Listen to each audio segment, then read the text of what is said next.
Hello and welcome back. Love this. Let me check that the mic is okay. The audio is working.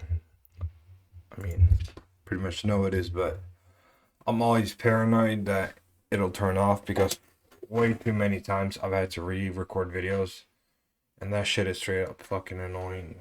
Like either the camera is off or the mic or anything. But today we're going to do the questionnaire, like I said.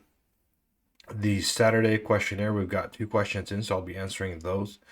And a little supplementary question also came in that ties into the second question. So we'll get into both of those. But before I do that, I'd like to mention the Discord I have. You can see it right here. It is free to join. It'll be linked in the description, and as always linked in the description. And you can feel free to hop in. There are no courses there, mentorships, or anything like that. So let's get to the questionnaire for today. So Timmy here says, Professor Rune, I was wondering how much margin should I enter in one trade? For example, if I have 2,000 euros, how much should I enter in one trade? I'm not sure what that means, and is it normal to do 20% in one day? From Norway, Eastan. So no, it's not normal to do 20% in one day. If you're doing 20% one day, you're gambling, bro. Haram. So, regarding this question here, this other one, how much margin you should enter with, it doesn't matter. Like, the fuck? Just let your margin stay at what it is. I mean, your margin will just depend completely on what your leverage is. And you're not going to get margin called anyways if you're running proper bankroll management. So it doesn't matter. And the way it works, like, how much should I enter in one trade? So if I, for example, open C Trader, I'm not gonna open C Trader. If I open up TV, and we use this as an example right here, this potential BO that I mentioned at the cleanup last week. So if you enter a BO here, right, and you set it like this, whatever you want, 2.0 on this one, say. That's quite big. Actually, I would go mention that in the previous video as well because this one is CT at go 1.5. If you're doing a trade like that, all you gotta do is you plug this shit in, your entry price, your profit, or you just do a market order, right? And you plug the TP and the SL, and you make sure that shit is at 1% loss for the trade, or 0.9 preferably, through adjusting your volume. So if you have more leverage, right, this is going to bring up your margin as well. You're going to need less volume. If you have lower leverage, you'll also have lower margin and you'll need less volume. But all you do is you just increase your volume, bro, until you're at a 1% loss, or I do 0.9 personally because of commissions, fucking slippage, that kind of stuff. That's why I do 0.1 instead of 0 when I'm moving to BE as well.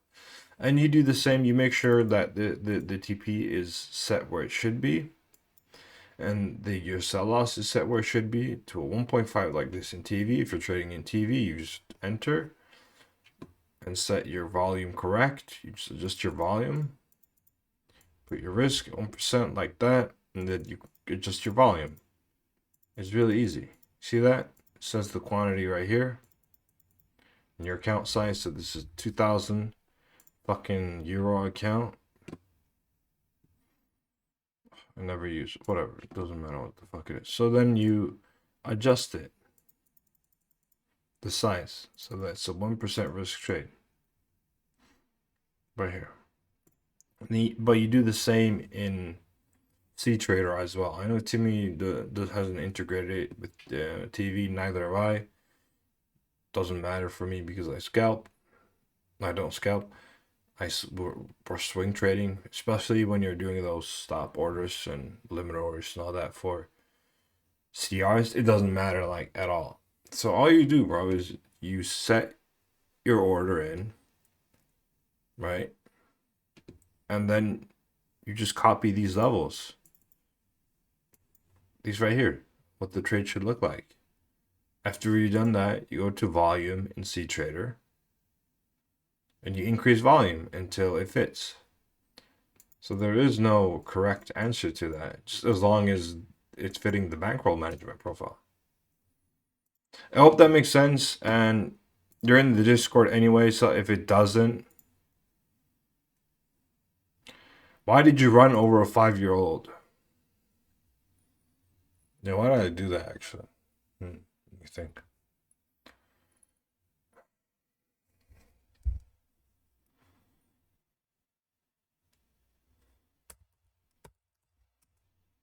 There you go. The other question we got here from Ice is, he says, "Hello, Rune. Can you do an analysis on the war in Iran?"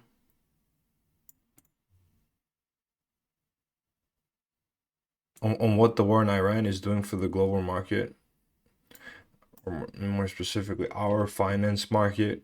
I'm also curious who the winners are and who the losers are. Not in the war sense, but when you do the financial scan, I'm curious for investing. Okay, yeah, we can do that. We can look at that. Let me go to maps. Zoom out a little bit. Actually, that's not even the best way to do it. World map. There we go. Let's get this up here. Yeah, now it's, what the fuck is this Libya and shit? Oh, it goes to a country if I click it. Oh yeah, okay. It's done.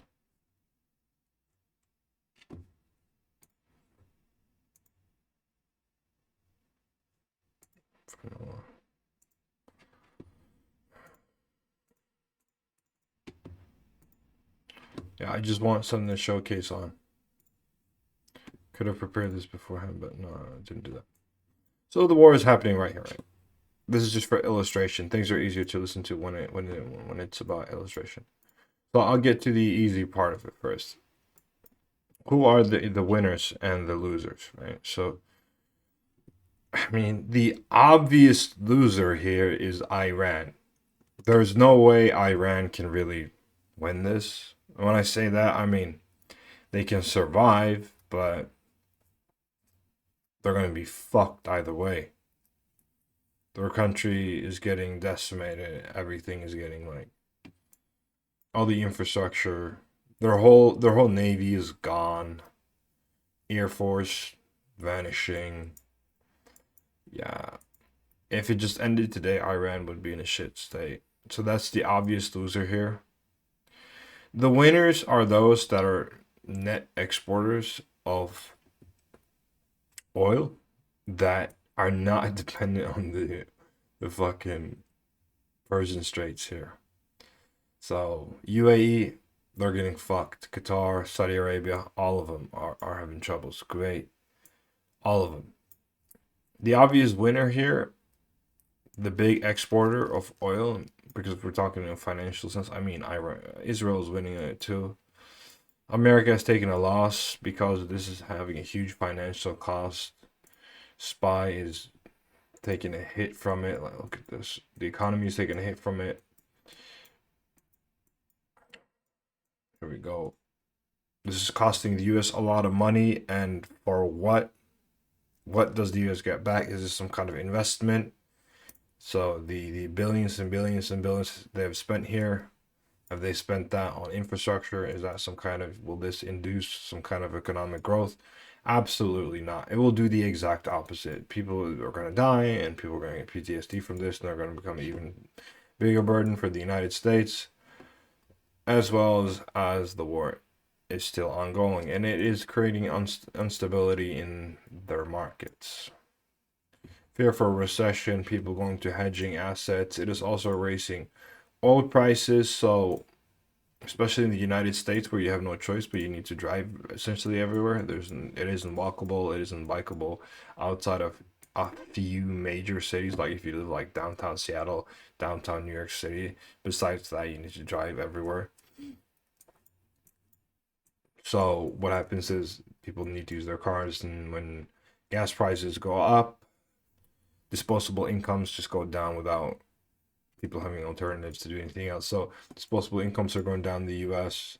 The market is taking a hit. The economy in general is not liking it. It's a lot of instability. As for the winners, this is, and also Europe here is taking a hit. Essentially, all of it except Russia, and Norway, because they are importers of oil and gas. So this is important. This is affecting prices for all of them. So you asked more specifically about investing. Let me look at the question again so I make sure that I don't go off the point. Yep. Yep. Russia is one of the winners here. In the question came out of Russia. That does not mean though that Russian markets are any good or that this is any long-term win for the Russian markets, because this is just a temporary increase in revenue. So that's just a temporary increase in government revenue because they can get better oil prices for their exports. Now Europe might be importing from them. Norway is also exporting quite a lot, so Norway is making money off it. China and India aren't getting too damaged because they have good deals with Russia. Besides that, there isn't really anything to point out. But I mean, the thing is that you don't really want to base your investing off of that, because like I say in my investing guide, the economy isn't going to start vanishing or anything like that, or the underlying systems. The US economy is inherently stronger, better, more efficient, more patented, more industrialized as well, despite being a consumer nation, because there's more industrial output in every single way. I mean, every single industry is bigger, everything is more effective. The regulatory, the tax system, the international markets, the legitimacy, the international standing, absolutely everything with it. All the wealthy people living there, how it attracts them, the investments going there, the global capital, it being the world reserve currency. So in that sense, just because this might be hurting the US now, that actually makes it a more attractive buy. So I've been thinking about, if a recession hits, right?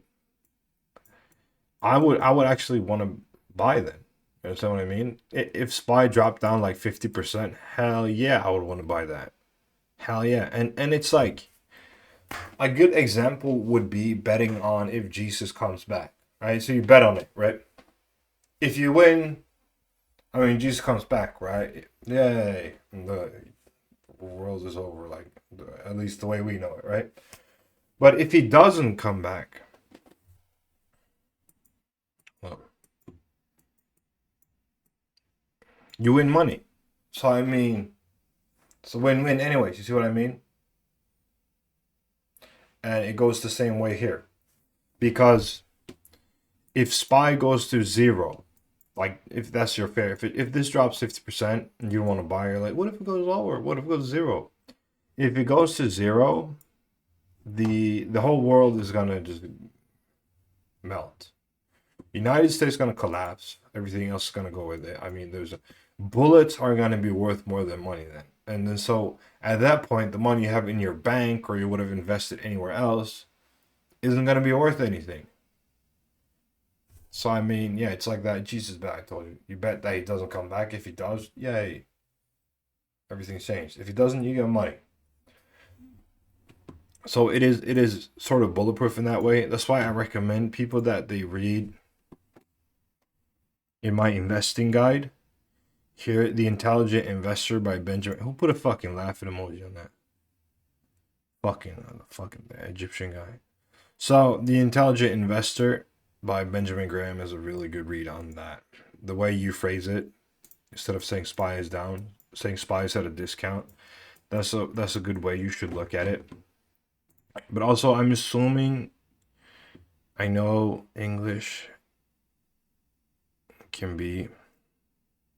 Why can't I find it? Be confusing for you? Yeah, but yeah. For financial scan, I'm guessing you also mean in terms of how we're trading.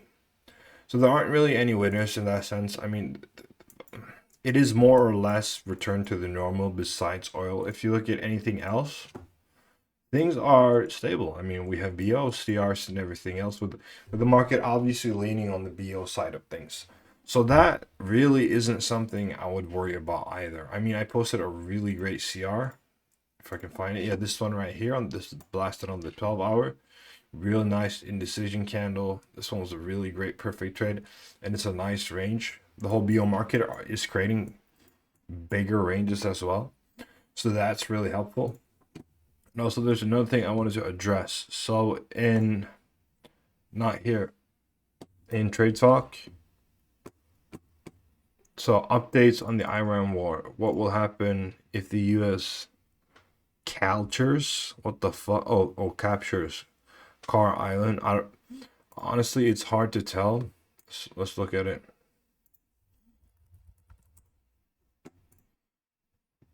I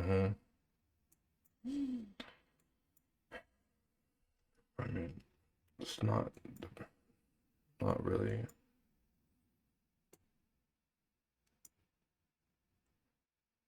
Hmm. I know Trump mentioned taking it, but the problem is that I don't think it fucking matters. I don't think it matters at all. Whatever they capture here, because Iran is using long range strikes, MLRS, ICBMs, drones, that kind of shit. Those Shaheeds, and it's coming out of mainland Iran, and it's gonna hit. They're using some air force as well, that kind of thing. Dropping some. I don't remember what they're called, but they're kind of like fabs. But that's not relevant. And they're pummeling shit, whatever they want within the Persian Gulf. So you can't really taking anything isn't gonna matter. And if Iran wants to, I just realized why Trump said it now. Holy shit! I just realized they can bomb facilities anywhere they want in the whole Middle East. There's nothing that's out of reach for them at all. They can start pummeling Saudi Arabia. They can fuck it up here in the Red Sea as well if they want to, honestly. So, I mean, yeah. But this is 40% of the world's commercialized oil here. But the reason I said it, and I realized why Trump said it, is because he wants the market to, he wants people to start questioning what you're questioning right now. He wants people to become more positive in SPY. Don't worry about it. Don't worry. We're going to take the island. It's all going to be good. Yeah. It's great. Nah, bro, it doesn't work like that. It doesn't work like that. So, Shark, nothing's gonna happen on that. And updates for the war. I mean, they're how the fuck do you update on this? Yeah. Trump calls for countries to send warships to reopen Hormuz. The only what the fuck? The only thing I'm reading here is he wants to pull more countries into the war. And one thing I've noticed is that more and more countries in Europe, especially UK, are getting their shit blown up here. So I wouldn't be too surprised if they Article 5'd it and pulled all of Europe into Iran as well. That would be a GG for Iran, but that would be a GG for us too. Like, who wants to go and die in the desert like that for this country? Who wants to do that? But that's besides the point. So this is all rhetoric. The war, the only thing we can only really keep ourselves sustained on what we know is happening, and that's the fact that the war is still ongoing. Trump wants some full, utter, complete victory, defeat, whatever, whatever. That's going to take more time. Can they somehow open up the strait? Who knows? Not today, not tomorrow. Maybe if Iran loses their ability to, if a lot of silos are hit and airfields and all that stuff, but they're very well hidden as well. I saw a video on that. It's very difficult and they're moved. They're all over the fucking country, the ICBMs. And they're underground. They open these little holes and they fly out, and then they usually have these underground tunnels and they move them around. Then they go out another hole. But I mean, they could empty their stockpile, I guess. Or no, you wouldn't need. Not really, but I mean, can get some kind of air superiority on it. But I mean, it's also speculative. I don't want to get into that too much. Not for now. It's too early. People always crash on that. They make speculations on stuff. So a lot of speculations when the Ukraine war started off here in Kiev. People were like, "Oh, it's gonna be a GG," and then 4 years later, they're still at it. So we want to see. Let me see if there's anything I missed regarding the question of ISIS. And yeah, again, it is just causing a lot of volatility, which is good. It's just giving us these bigger ranges. It's putting us in more in a BO market where CRs are still valid. SPY is dumping, so that's kind of nice in the sense that we can. I mean, I actually thought like, oh, finally, made a whole video talking about why it didn't dump, why there was resilience to it, and I mean, this still isn't a dump. This isn't bad. If you look at this candle right here, if we isolate it a little bit more, you can see that it has already done this. So this isn't, it's not that dramatic. If we get like 2 more candles like that, and we're down here at like 6.1, then yeah, we're going somewhere. I mean, it's still not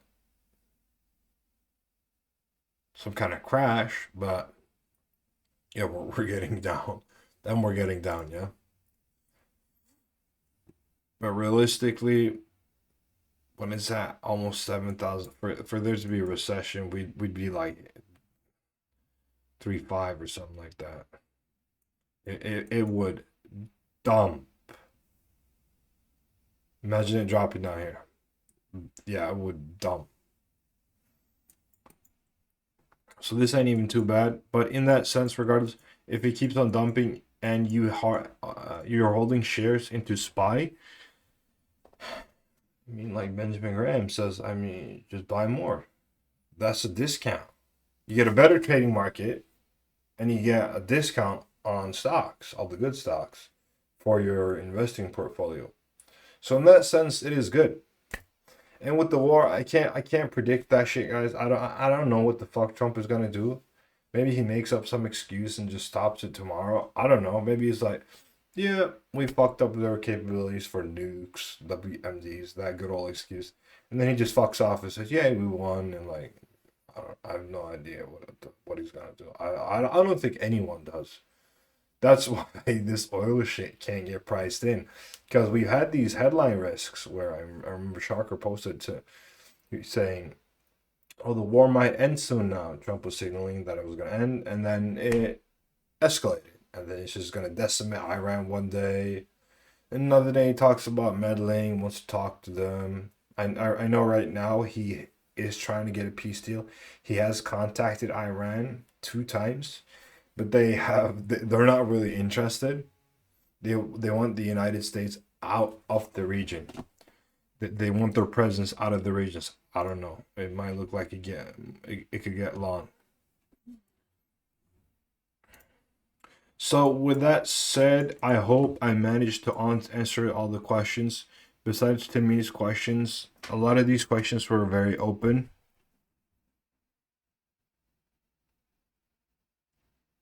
Mm-hmm.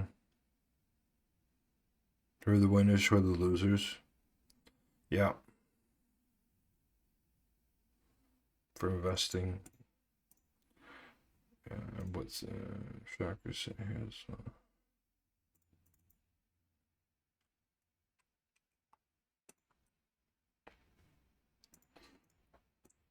So there isn't really much more to it than that.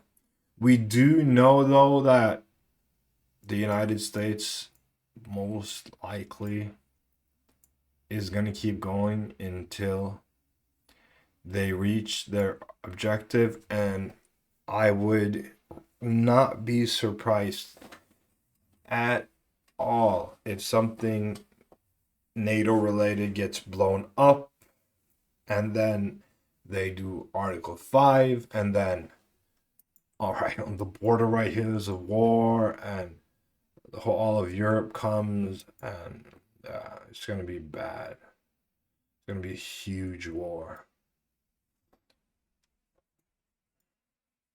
That's a pretty likely scenario. Hopefully that doesn't happen though, because I don't want to get drafted and then die right here in the desert. I would rather avoid that right here. I would die. I would die in. Can't even read that name. That's a Norwegian swear word. I would die in Erbil, bro. ICBM would hit me in Erbil. I do not want to die in Erbil. I would actually just hide. I wouldn't fight in this bullshit. Fuck that shit. I would not. I would not. If I got drafted, I would run away and shit. Anyways, that I feel like I've answered everything to the best of my abilities. If you guys think anything is missing or that the analysis was lacking, feel free to tell me so in the Discord. I'll be available like always. I always answer people when they write in the Discord. And with that said, I'll end it right here. Thank you for watching. Bye bye.